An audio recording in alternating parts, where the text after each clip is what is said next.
Kembali lagi di Cerita Cinta Channel. Jangan lupa like, comment, and subscribe ya. Terima kasih. Lepaskan! Sophie ingin berteriak, tapi mulutnya sudah dikunci oleh suaminya.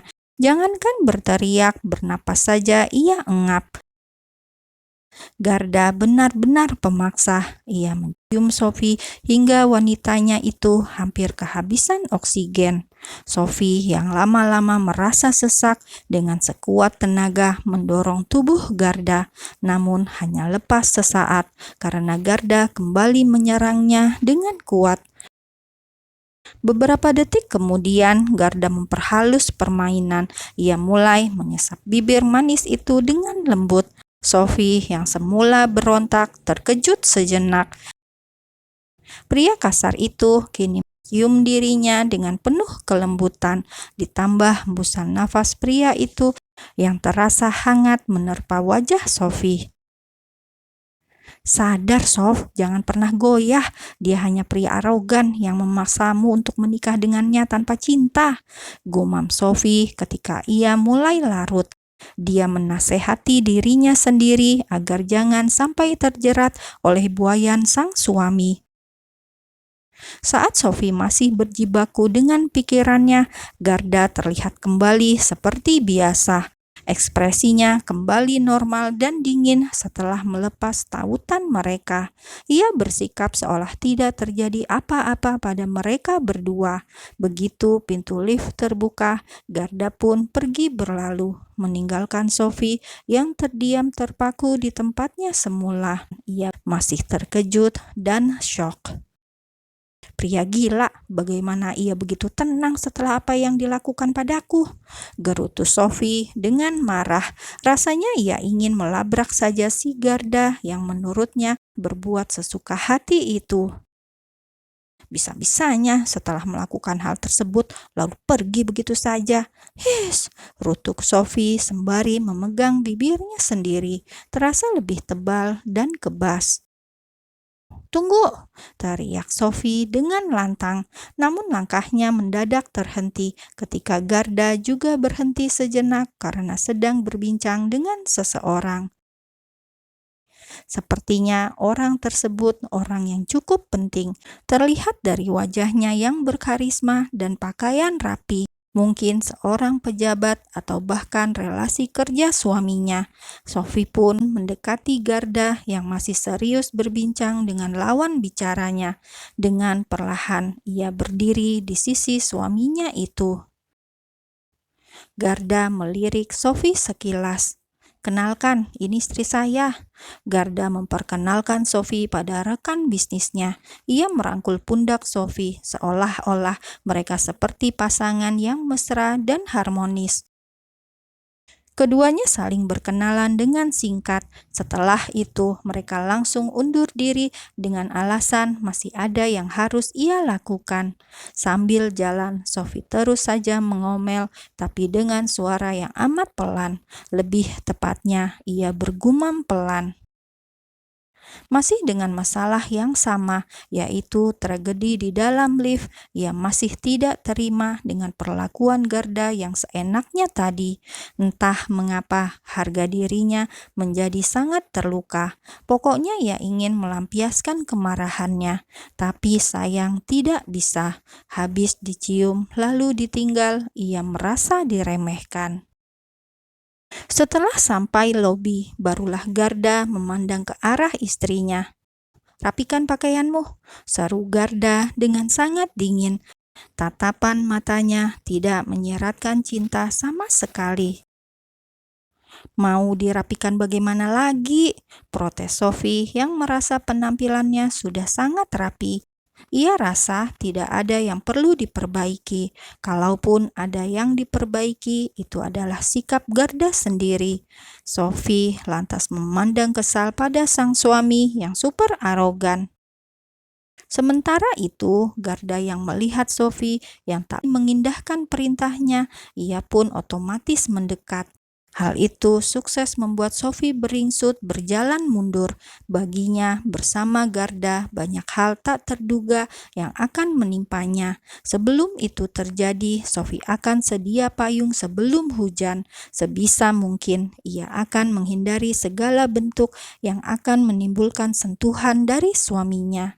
Sophie sudah menyalakan lampu kuning karena ia trauma dengan sikap Garda yang seenaknya sendiri. Wanita itu memilih mundur beberapa langkah menjauh dari Garda, namun malang bagi seorang seperti Sophie, bukannya terhindar dari masalah, ia justru akan jatuh karena langkahnya yang tidak hati-hati. Untungnya Garda dengan sigap menangkap pinggangnya yang ramping, membuat Sophie tak jadi menyentuh lantai karena suaminya telah berhasil menahan tubuh Sophie. Sekilas mata mereka pun saling bertemu tanpa sengaja. "Kau bahkan bukan anak kecil lagi, mengapa tak hati-hati?"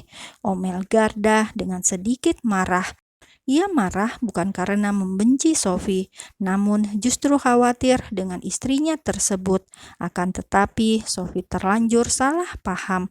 Ia mengira Garda tidak menyukainya. Sikapnya yang arogan dan sedingin es semakin membuat Sophie membenci suaminya tersebut. "Lagian, siapa yang mendesakku? Kalau saja kamu bisa menjaga jarak denganku, aku pasti tidak akan terjatuh," omel Sophie balik dengan bibir yang cemberut. "Sof, kalau kita tidak di tempat umum, aku pasti akan memakanmu," ancam Garda dalam hati. Tatapan matanya sangat maut, menghujam penuh ancaman. "Lalu kita akan kemana ini?" tanya Sophie kemudian dengan kesal.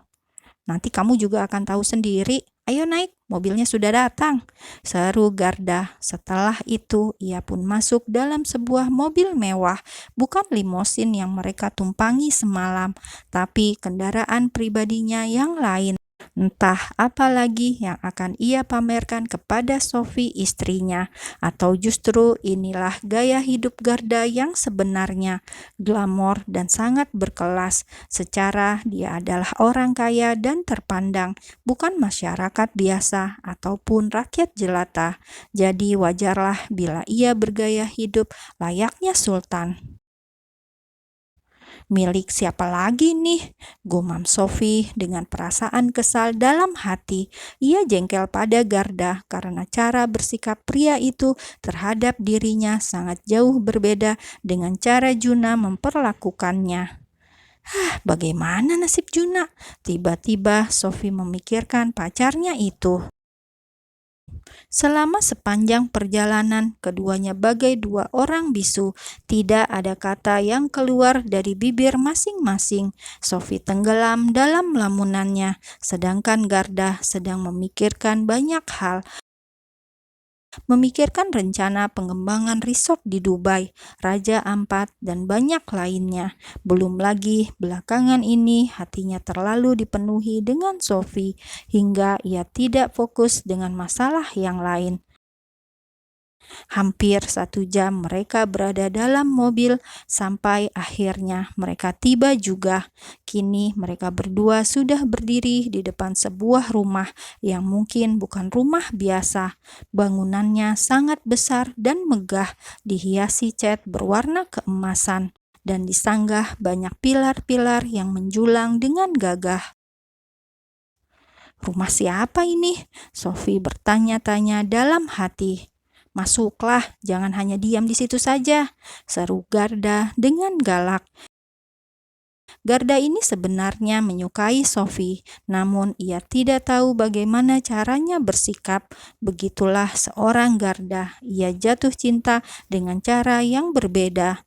Baginya tidak butuh sekedar kata manis, itu hanya omong kosong. Mungkin ada yang salah dengan isi kepala Garda. Entahlah. Sedangkan Sophie, sambil matanya menelusuri tiap sudut ruangan, ia terus saja berjalan mengekori di belakang suaminya itu. "Rumah siapa ini?" Kembali ia bertanya-tanya. Dilihatnya banyak guci sebesar orang di samping kanan dan kirinya. Sophie juga sedikit takjub. Mungkin ini rumah milik pejabat atau pengusaha terkaya di kotanya. "Selamat datang, sayang," sapa seseorang wanita paruh baya. Wanita tersebut langsung merangkul Sophie setelah memeluk Garda sebelumnya. Dengan wajah ramahnya, ia menyambut kedatangan Sophie dan putranya. Jauh berbeda dengan sikap sang putra, Mama 100 kali lebih ramah dan hangat, tidak seperti Garda yang dingin dan kasar. "Mama," ucap Sophie dengan kaku kepada mertuanya sendiri. Sudah merasa terjebak dengan pernikahannya bersama Garda, kini ia merasa akan terjebak dengan mertua barunya itu. "Sial, untuk apa aku dibawa ke sini?" gumam Sophie dalam hati. Dengan wajah terlihat ramah, ia menyapa sang mama mertua. "Apa kabar, Mah?" tanya Sophie basa-basi. Mereka berbincang sebentar. Setelah cukup basa-basinya, Garda langsung naik ke atas, meninggalkan Sophie berdua saja dengan mamanya. "Mama senang Garda membawamu kemari," ucap Mama seraya memegang pundak Sophie. Hal itu malah membuat Sophie jadi semakin canggung. "Mama akan menyiapkan makan. Kamu bisa susul suamimu ke atas sana." "Aduh, aku bantu Mama saja," jawab Sophie tanpa komando. Ini lebih menakutkan, berdua saja dengan Garda di atas sana. "Nggak usah repot-repot bantu Mama, sudah banyak asisten yang membantu. Sudah, kamu istirahat sebentar di atas, pengantin baru pasti lelah." Mama tersenyum penuh arti. Jelek. Sophie jadi merasa sindiran itu mengenai ulu hatinya. Hanya mampu menelan saliva, Sophie pun dengan langkah yang berat naik ke lantai atas, menyusul sang suami yang sudah ada di sana. Sempat bingung di mana suaminya berada, untung saja sebuah tangan menarik lengannya. Lebih tepatnya sih, bukan beruntung, tapi buntung alias sial. "Astaga," pekik Sophie yang merasa terkejut.